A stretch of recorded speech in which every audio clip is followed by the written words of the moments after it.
Du FM Liberté, c'est l'heure du journal parlé, une présentation de Sylvie Sinva Pabame. Bonsoir Sylvie. Roland, bonsoir mesdames et messieurs. Sur 105.3 MHz.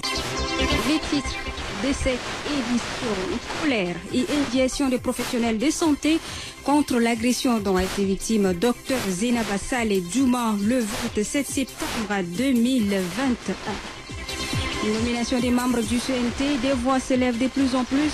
L'Union des journalistes tchadiens dénonce le fait que les professionnels des médias ne sont pas représentés dans le Conseil national des transitions. Vous suivrez le président de l'UJT, Abbas Mahamoud Taher, dans ce journal. Et puis, nous irons dans nos provinces, à Matkaga, dans la province du Mandoul, où un paysan a été enlevé dans son champ par des inconnus samedi dernier. Correspondance de Aladimba Ngaronde dans ce journal.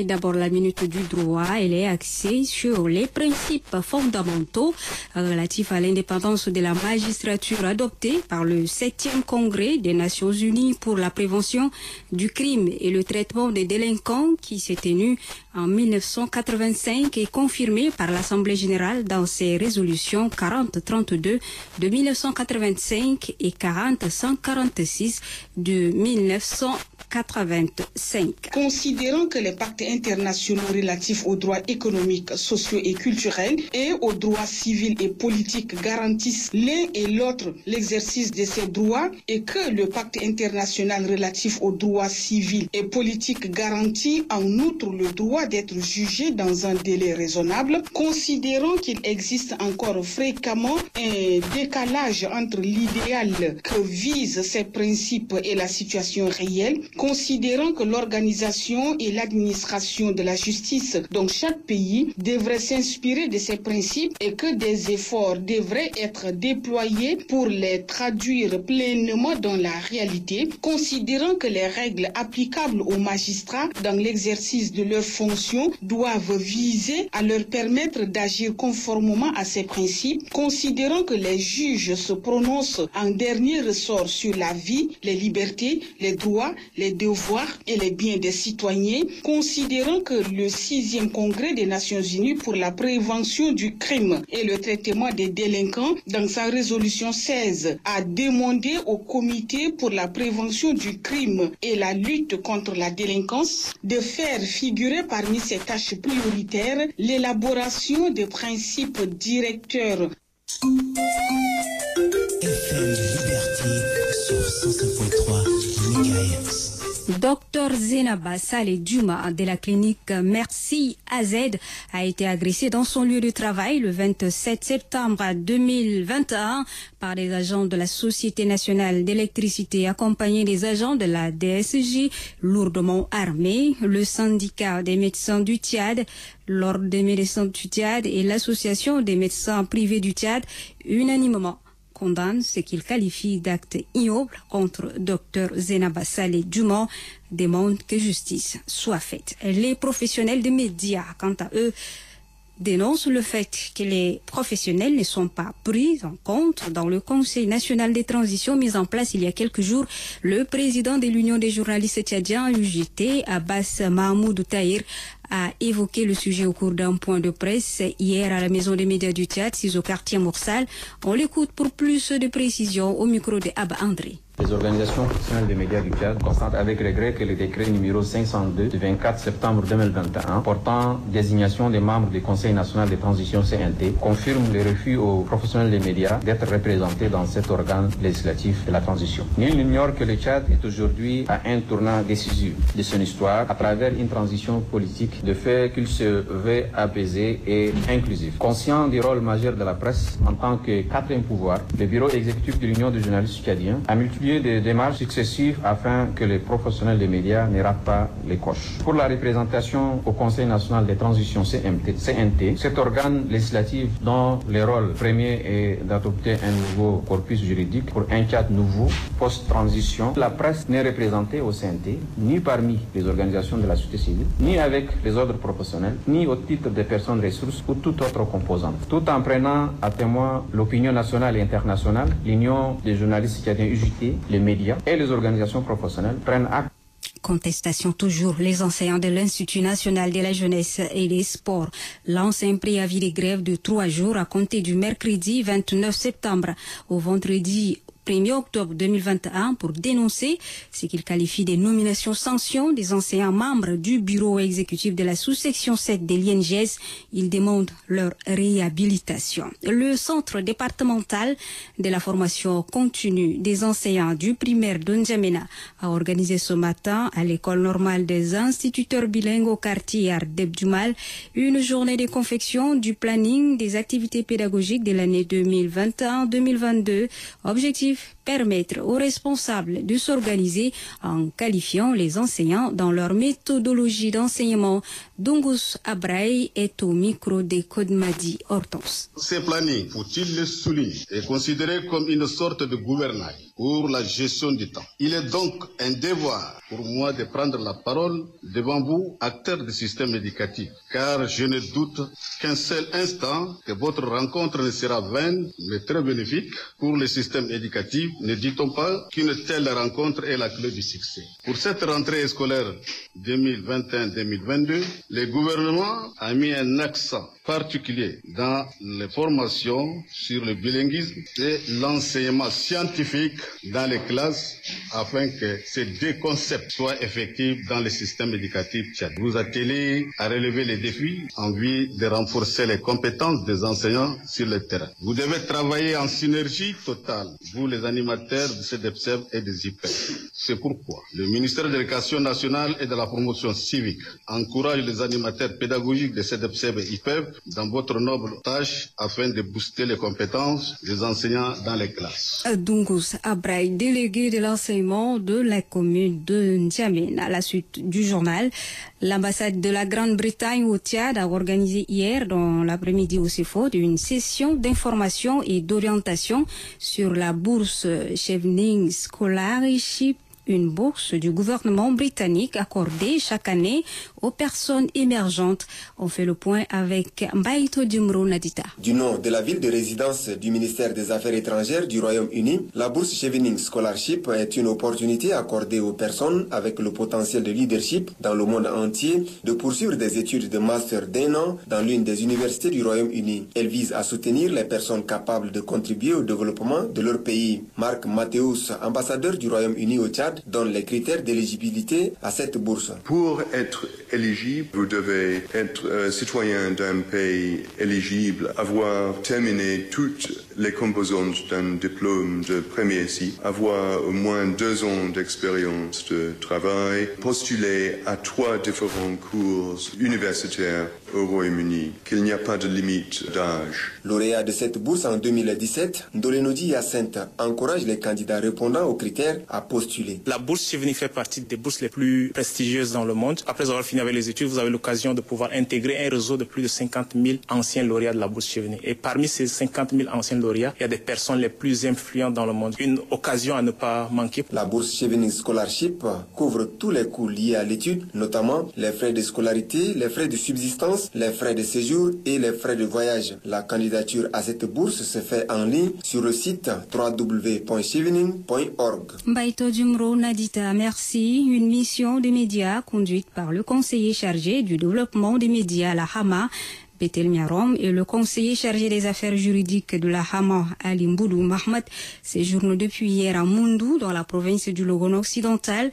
Objectif, amener une quinzaine de journalistes à la visite des structures de santé, des écoles, infrastructures d'assainissement appuyées par l'UNICEF.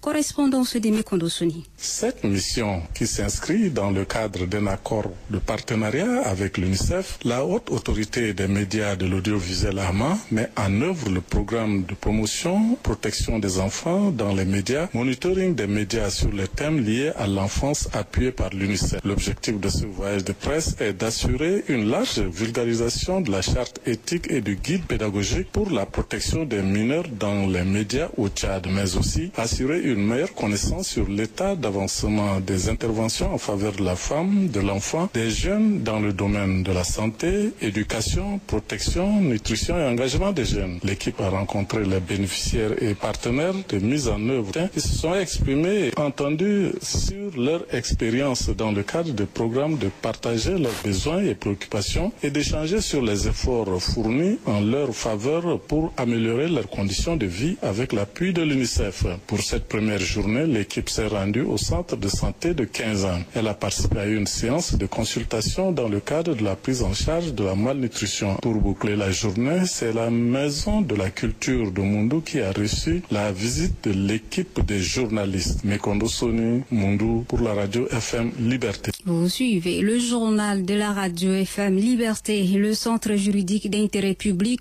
a organisé hier après-midi au collège Semas d'Endjari Kawaz une réunion d'échange sur la violence faite aux femmes et filles. C'est pour sensibiliser les parents et les leaders communautaires sur la nécessité de protéger les femmes et filles contre les violences. Le compte rendu de Mbayam Dené Francine. La lutte contre la violence à l'égard des femmes est une préoccupation qui occupe une place importante dans la politique du pays. Dans sa quête de justice pour les femmes et filles victimes de violences de toutes sortes, le centre juridique veut sensibiliser les filles et femmes à une prise de conscience ainsi que la connaissance de ce mot violence qui reste jusque-là méconnu de certaines victimes. Pour le président du comité de surveillance des PILC du 8e arrondissement, Mahamad Hissène Guilmé, l'objectif du projet est de contribuer à l'éradication des violences afin de favoriser le respect des droits de la femme et sa participation effective au processus de développement et d'ajouter que les violences faites aux femmes et filles au Tchad prennent de plus en plus une proportion inquiétante. Madame Mwongo Kobaga, présidente de l'association des femmes du quartier Ndjari, le thème choisi constitue une préoccupation majeure dans la vie associative. À l'issue de cette réunion, les hommes qui sont les vecteurs premiers des violences faites aux femmes et filles ont pris conscience et décident qu'aucun homme ne peut accepter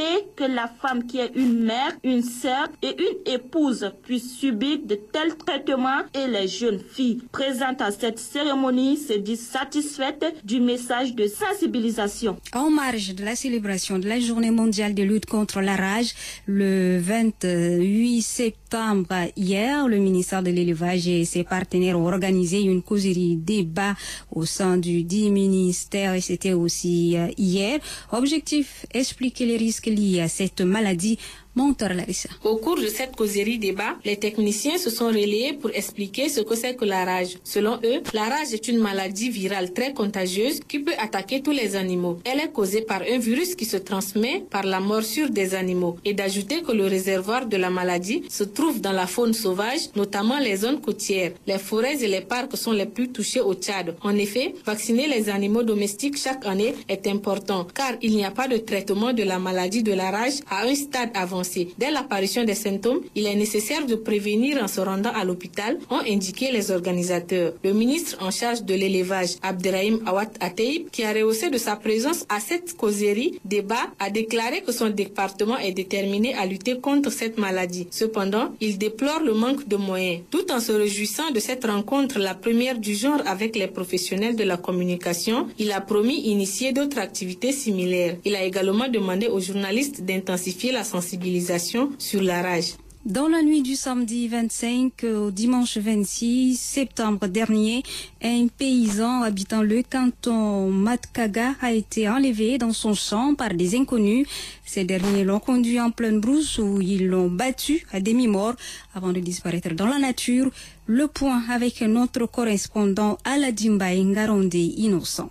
Girad Madi François, la quarantaine révolue, était en train de surveiller son champ contre les récurrents cas de dévastation par des troupeaux des éleveurs installés non loin de ces endroits lorsque 3 individus enturbanés sont venus l'enlever nuitamment pour le conduire en pleine brousse où ils l'ont copieusement passé à tabac. N'eurent été les conseils du chef de canton de Matkaga et l'intervention des forces de l'ordre venant de Koumra. La population du canton Matkaga débarquée en masse pour le Féric a décidé de découdre avec un certain Mahamat Ngolo, mis en cause par rapport à ses actes dans ce rapt, explique Yamadj Adombé, le chef du dit canton. Quand la population est arrivée, nous on a déjà sillonné les 2 ferriques accusés là, et puis on a trouvé le chef de ferrique avec les chefs de famille. On est reparti en brousse pour chercher un peu les informations. On est tombé sur la population de Matkaga qui sont en train de monter aussi en brousse. On les a donné des explications et puis des conseils de ne rien faire. Vers les 11h, ils nous ont appelé qu'ils ont trouvé une personne qui est en train de faire des bruits là sous les arbres. Pour le chef de canton de Matkaga, après être retrouvé dans une situation critique après 2 nuits passées en brousse suite à son enlèvement, la victime a expliqué que ses bourreaux lui ont reproché par rapport à sa présence constante au champ qui ne permet pas à leurs animaux de brouter les cultures. Signalons que suite à cette affaire, Mahamat Ngolo, l'éleveur mis en cause, et l'un de ses complices ont été arrêtés et gardés à vue à la brigade de recherche de Koumra, à la Djimbaï Ngaronde Innocent, Koumra FM Liberté. Nous revenons ici à N'Djamena pour parler de l'opération dénommée Coup de cœur de la plateforme Valorisons la musique tchadienne avec fierté.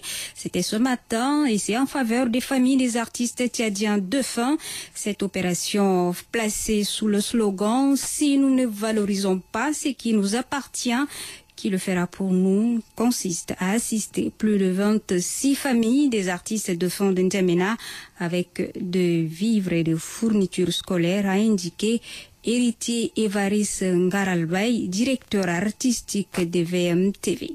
L'action qu'on fait est baptisée Opération Coup de cœur en faveur des familles des artistes de feu. On s'était dit qu'il est important parce qu'on sait qu'un jour on vit et un jour on meurt. Après tout, nous sommes mortels et ces artistes étaient en vie, ils ont chanté pour nous. Jusqu'à là, on écoute leur musique et si on fait un état de lieu de leurs différentes familles, ça laisse vraiment à désirer. Il est important que l'on puisse penser à ces familles. C'est une façon d'amener ces familles à croire qu'il y a des gens aussi qui pensent à elles. Elles ne sont pas abandonnées et à interpeller le ministère de la Culture, avoir des initiatives en faveur des familles des artistes de feu et amener aussi les artistes à être solidaires avec les familles de leurs collègues qui sont plus de ce monde. On le fait avec les moyens de bord, tout en espérant que les institutions vont comprendre la portée et vont se jeter dedans pour que cette activité soit au plus grand. Et là, nous sommes juste limités pour N'Djamena, juste pour interpeller, tout en espérant et on croit fermement que tôt ou tard, l'activité prendra tout le plan national. Et on va visiter environ 26 familles, dont la famille de Hassan Keiro, Semete Bao, Talino Manu, Diego, Jure Star, Seyd Kaman, Gazunga, bref, toutes ces familles des artistes défunts que vous connaissez, Emmanuel Ngaba et tout le monde. On va visiter ces familles de façon humble, aller vers ces familles, échanger avec elles et leur faire ce don modeste constitué de vivres et non-vivres qu'on va donner à ces familles juste pour les motiver.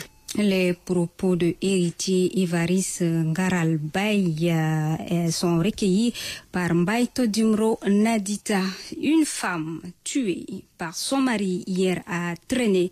C'est dans le département de Lac Léré, province du Mayo-Kibi-Ouest. Le drame est survenu suite à une dispute entre le couple. Pour plus de précisions, suivez Iaba Urbain, le père de la victime. Il est joint par Tom Kiba Daba Kmet. Son mari a informé ses deux qu'il a arraché son téléphone. Sa femme demande son téléphone et il a refusé. Il dit que sa femme a donné un mot choquant et elle a commencé de taper. Selon ces deux mamans racontées, il a tiré son cheveu tressé et jeté. Comme elle a la grossesse, elle a tombé sur sa grossesse. Elle est morte du coup. Ils ont amené au dispensaire de notre village. Et le docteur n'a pas pu. Ils ont laissé 3 enfants, 2 filles et un garçon. Le présumé assassin se trouve entre les mains des forces de l'ordre. Le cabinet Senghor Consulting a organisé ce matin au palais du 15 janvier une journée de réflexion et du lancement d'études sur le thème « Comment rendre le secteur informel formel ?» Évaluation des PME et PMI tchadiennes. C'est une journée organisée en partenariat avec la téléphonie RTL et autres pour mettre en exergue le secteur privé et les facteurs qui empêchent le secteur informel à se migrer vers le formel. Le point avec Monoudi Mbaïndigim Olivier. Cette journée a permis aux participants de différents horizons d'échanger longtemps sur la question de comment rendre le secteur informel formel. Le responsable du cabinet Senghor Consulting, Ibrahim Youssouf, l'initiateur de la dite journée, a d'abord fait comprendre à l'auditoire qu'au Tchad, les activités économiques informelles sont exercées suivant 3 types du secteur informel. Ce sont donc le secteur informel de production, le secteur informel de subsistance et le secteur informel frauduleux. Mais tout se caractérise par leur précarité. Cependant, l'intérêt de son étude est d'aider l'État à créer des conditions pour sa migration vers le formel. Mokhtar Hassan, représentant de la direction de la téléphonie RTL, partenaire à cette journée, explique comment leur téléphonie peut aider dans ce domaine. Au Tchad, plus de 70% de l'économie l'économie est constituée de secteurs informels. Avec l'introduction de la téléphonie mobile au Tchad, ces entreprises sont bien connues par un numéro mobile, ce qui doit déjà faciliter leur identification par les services publics. Tout ce que nous faisons, c'est enregistrer pour les autorités fiscales et peut leur permettre de prélever des taxes là où l'impôt est presque inexistant. L'intégration du secteur informel par Airtel Money. On a deux domaines d'amélioration et la solution que nous proposons. Pour le secrétaire général du ministère du Commerce, Tahir Mourno Adam, il faut encourager la formalisation du secteur informel à être durable et compétitif, car c'est un secteur qui ne crée pas de la richesse à son promoteur, puisqu'il ne lui procure pas certaines opportunités, à l'exemple des crédits bancaires. Ces informations en bref avant de boucler ce journal. Le Centre de formation technique et professionnelle pour la promotion industrielle et numérique a organisé ce matin un test d'entrée en première année au sein de son centre à Walia Hadjaray. C'est dans le 9e arrondissement de la ville de N'Djamena. Ce centre de formation forme des jeunes dans le domaine de l'informatique, l'électricité, l'électronique, couture et stylisme de mode. Le but est de mettre sur le marché d'emploi les techniciens capables de résoudre les problèmes techniques et les meilleurs professionnels. Ils sont au total 135 à composer ce texte, dont 89 candidats en brevet de technicien et 46 candidats en certificat d'aptitude professionnelle pour une durée de 3 ans. Préparation du processus d'éligibilité du Tchad à l'allocation pour la prévention et la résilience et la Banque mondiale. Une cérémonie de validation du plan d'action présidée par le Premier ministre de Transition Pahimi Padaka Albert a lieu cet après-midi dans un hôtel de la place, selon le conseiller technique du ministère de l'économie, Mathieu Bekan Mathieu. La dite préparation est née des plaidoyers du gouvernement auprès de la Banque mondiale lors d'une assemblée tenue à Washington. Elle vise à promouvoir la réconciliation des nationales, la réconciliation nationale. Nous reviendrons en détail dans nos prochaines éditions. Voilà, mesdames et messieurs, c'est ici que prend fin ce journal. Était à la réalisation du column Désiré, mise en onde Mingambay Arsène. Au micro, Sylvie Singfa Pabame. Je vous souhaite de passer une agréable soirée. À demain.